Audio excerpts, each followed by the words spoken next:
Sidious tells him that the planet is a good host of dark side energy at its core, and this would be the perfect place for him to turn his crystal red.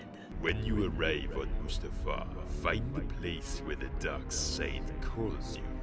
Draw upon the energy there. Combine its power with your own. Then use it. We would be honored if you would join us. Hey guys, how's your day going today? I hope everyone had a great New Year's. So today's video is something that will sound confusing by title, however, as we go along and I explain it to you, it'll make you all think very heavily on what's to come. Vader's Castle. We all saw it in Rogue One, and hopefully we'll see it again in the Solo spin-off film. It has been said that beneath the castle was home to a geologically organic cave. Sidious has said in the comics that Mustafar is unique, that it is strong with the dark side of the Force. Heck, we even see Vader going inside an old cave covered with the hieroglyphics of an ancient scripture. Now that the visual dictionary is out for The Last Jedi, you've heard me recite the fact that Snoke's ring is from the catacombs beneath Vader's castle, where there's a supposed Sith cave, or dark side cave, rather. Now, check this out. Going back to articles on StarWars.com and even around the internet, from December 2016, when Rogue One came out, there were interviews with longtime Lucasfilm concept artist and Rogue One co-production designer, Doug Chiang, who goes on to talk about Vader's castle.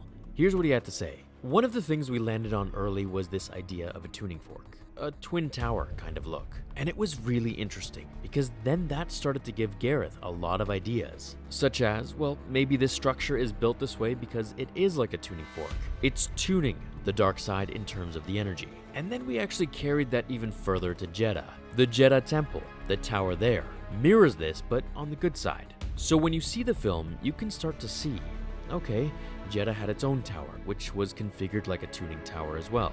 Vader's tower, Vader's castle, had the same thing, but it was made in black, whereas Jedha was white. You kind of start to see the good and the bad. You may not really notice it on a first take, but hopefully it's that foundation of design subtleties that then the audiences in time will appreciate. So just for a moment, I want you all to absorb that info, and let's go on to the next bit that I want to talk about. The interviewer then asks Doug about the cave underneath, where he says, on the lower levels of Vader's castle, there's a more ancient part, that he actually built this castle on a foundation of an ancient structure. And that purpose was to draw energy from the lava lake. If you look at the design of the base, it feels very much like a dam, and how the lava flows through it, possibly getting energy. And so we thought, okay, well, that's the foundation. Maybe even deeper or underneath that is an even more ancient part, which is a natural cave where Vader goes to meditate. So that was written in December of 2016, which was obviously written even earlier in the concept designs. Now, here are the pieces that I want to put together. Snoke found the Obsidian ring from beneath the catacombs of Vader's castle. What's a catacomb? Well, according to Google, it's an underground cemetery consisting of a subterranean gallery for tombs. Snoke is ancient. We know this, meaning he probably was there far before Vader even stepped foot on Mustafar, and maybe even created a mind connection to Vader himself, as he was obsessed with him, clearly, as we saw in The Last Jedi. I'll also mention, again, that in the canon Aftermath novels, Sidious did feel a dark side energy calling to him from the unknown regions, and many, including myself, think it was Snoke building that mind bridge like he did in the film. Now, to focus on the idea of Vader's castle constructed purposely on the sole idea to draw in dark side powers and energy is something very interesting.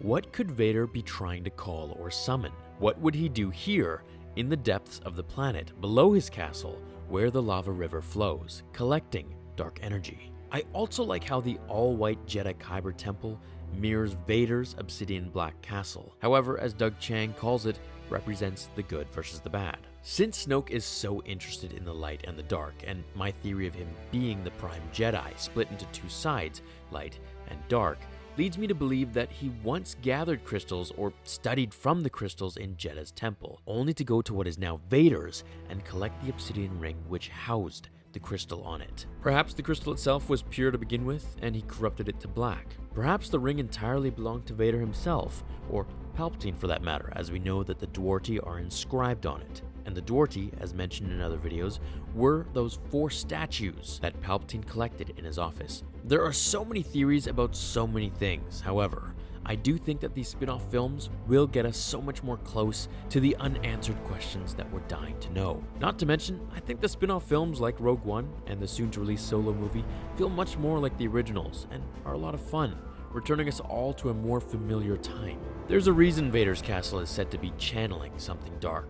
There's a reason they put an ancient dark side catacomb beneath Vader's castle, which was purposely built on that foundation. I think the questions have only just begun, and seeing things from the previous films and comics sort of add up here leaves me hopeful that things will get interesting. So, my friends, let me know what you all think about this, and I will see you in the next episode of Star Wars Theory. As always, everyone, thank you for watching, and until then, my fellow Jedi and Sith friends, remember, The Force will be with you always.